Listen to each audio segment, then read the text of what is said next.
In this video, I will show you how to create a product group.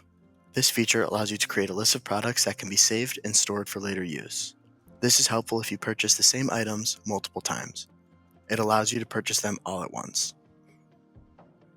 To create a group, I look under Add to Cart and I will find Add to Product Group. Here, I can create a group or add this product to an existing group. In this example, I'll add it to the safety group.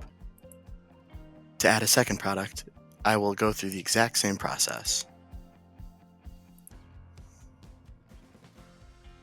Now that I've created my group, go back to the home page to manage them. First, go to Account Dashboard, and then My Product Group.